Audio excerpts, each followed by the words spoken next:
bahal magaciis مرودي bahal magaciis شبال bahal magaciis لباح adi magaca دانير arwaa u egyahay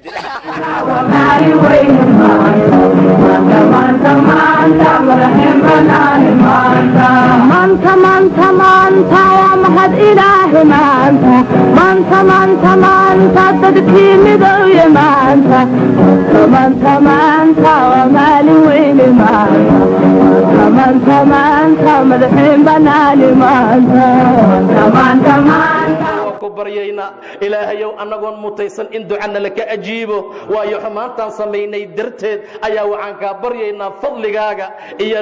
nimcadaada iyo galladaada ilaahay inaad nagu ajiibto subxaana wa tacaala in badan baan qiyaamnay qiyaamkeena kii jannada lagu gala allah nooga dhigo in badan baan sadaqa baxsanay tii maalintii qiyaamo la harsada allah nooga dhigo in badan baan ilaa subxaana wa tacaala u soonnay soonkeena kii jannada ilaahay lagu galo ilaahay allah nooga dhigo waalidiinta in allaala intii naga dhimatay ee waalid ah ee carada hoosteeda maray ilaahay beeraha jannada allah uga dhigo ilaahay qabriga ha u waasiciyo ilaahay qabriga ha u iftiimiyo ilaahay gacantooda kitaabkooda gacanta midigta allah ka siiyo ilaahay ma hoojiyo subxaana wa tacaala inta nool ee nala joogta ee adduunka dul saaranna ilaahay subxaana wa tacaala ha xafido iimaan iyo diin kuwa ku noolaada allah nooga dhigo rabbi subxaana wa tacaala khayrkii wanaagga kuwa ku socda ilaahay ha nooga dhigo dumarka xishoodkii